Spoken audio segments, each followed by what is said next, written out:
जाति बदल करके आपको दूसरी जातियों के नाम का सहारा लेकर भगवान की कथा कहने के लिए भगवान के साथ फ्रॉडगिरी भी नहीं करनी चाहिए। कई कथावाचक हैं जो 50 लाख रुपए लेते हैं। कोई किसी की हैसियत है कि धीरेन्द्र शास्त्री को बुला ले अपने घर कथा के लिए? कोई अंडर टेबल लेगा वो बाबा पैसे? आप पता करवा लीजिए, अंडर टेबल नहीं लेते हैं वो धीरेन्द्र शास्त्री। क्या कथा वाचने की पता कितनी कीमत होगी उनकी? फ्री थोड़े नहीं।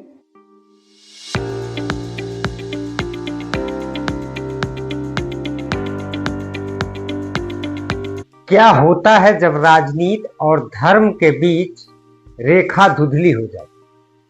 क्या होता है जब मंचों से कथा पढ़ने वाला संत चुनावी पिच पर उतर जाता और जब उत्तर प्रदेश की राजनीति के सबसे बड़े चेहरे अखिलेश यादव सीधे प्रधानमंत्री मोदी के छोटे भाई पर हमला बोलते हैं, तो क्या यह सिर्फ बयान है या कोई गहरी रणनीति?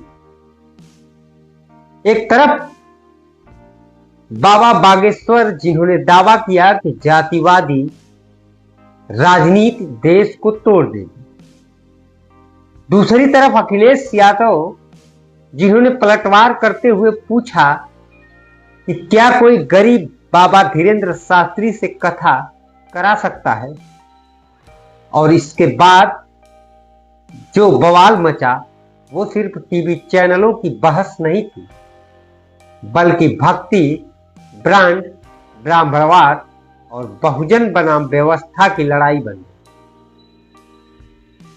तो वीडियो को लास्ट तक देखिए, क्योंकि अंत में हम आपसे वो सवाल पूछेंगे जो शायद आपने खुद से कभी नहीं पूछा।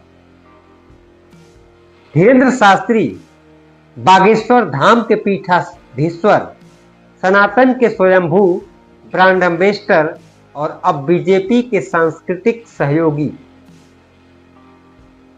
जो कथा कहते हैं पर मंचों पर राजनीति करते हैं।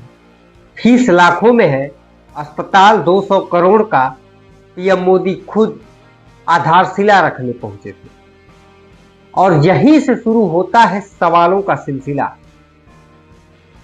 अखिलेश यादव ने पूछा कि धीरेन्द्र शास्त्री का कथा चार्ज गरीब कैसे देगा? क्या कथा सिर्फ धन्ना सेठों के लिए है? यह सवाल सीधा था, लेकिन इसके पीछे था धर्म के नाम पर खड़ा होता एक कारपोरेट मॉडल। पृष्ठभूमि समझिए। उत्तर प्रदेश में कथावाचन को लेकर बवाल मचता है। एक यादव कथावाचक ने ब्राह्मण परिवार के घर कथा पढ़ी और वहीं से शुरू हुआ विवाद। कौन पढ़ेगा कथा, कौन है योग्य और कौन है जाति विशेष?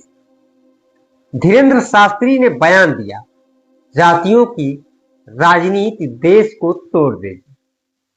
पर अखिलेश यादव बोले कि तू कथा की बात कर, जाति की नहीं। तू साधु है या संघ का प्रवक्ता? अब ये केवल जाति की बहस नहीं रही, बल्कि इस देश की उस कड़वी सच्चाई की ओर इशारा है जहां धर्म गुरु सत्ता के एजेंडे को आगे बढ़ा। मोदी जी ने बाबा धीरेन्द्र शास्त्री को छोटा भाई का, शादी में जाने का वादा किया, अस्पताल में शामिल हुए। सवाल यह है कि क्या प्रधानमंत्री का एक कथावाचक से इतना गहरा व्यक्तिगत जुड़ाव देश की धर्मनिरपेक्षता पर चोट है? क्योंकि ये वही बाबा जिनके मंचों से राजनैतिक संदेश दिए जाते, खास दलों की भाषा बोली जाती। ये संयोग है या प्रयोग? भाजपा प्रवक्ता बोल रहे हैं कि अखिलेश यादव सनातन के विरोधी, संतों का अपमान करते, और फिर वही पुराना नरेटिव सनातन पर सवाल उठाया मतलब हिंदू विरोधी, मुसलमानों पर तो सवाल नहीं करते। तो अब धर्मगुरु सवालों से परे हो गए। क्या आप कथावाचक भी सवाल पूछे जाने से संविधान से ऊपर है? आपने देखा होगा पंडित धीरेन्द्र शास्त्री मंच, स्पॉटलाइट, सुरक्षा, सीधा प्रसारण, ब्रांडेड वस्त्र और बिजनेस क्लास की उड़ानें, ये सब उस त्यागी संत की छवि को कैसे पेश करता है। अखिलेश यादव का सवाल अब साफ दिखने लगा है। धर्म अब कारोबार हो गया है और कथा अब उस मंच पर नहीं है जहां तुलसीदास बैठे थे। अब उस मंच पर मीडिया, मार्केट और मंत्रिमंडल बैठा है। यह सिर्फ कथा की फीस का मामला नहीं है, यह है जनता बनाम ब्रांडेड संतों का टकराव। यह है जातिवादी सोच बनाम सामाजिक न्याय की जंग। और सबसे बड़ा सवाल, क्या धर्म का इस्तेमाल राजनैतिक नैरेटिव सेट करने के लिए किया जा रहा है? तो अब फैसला आपके हाथ में है। क्या आप मानते हैं कि अखिलेश यादव ने जो कहा वो झूठ है? या आपको लगता है कि धीरेन्द्र शास्त्री जैसे बाबाओं पर सवाल उठाना जरूरी है? तो कमेंट में अपनी राय लिख करके जरूर बताइए। नमस्कार।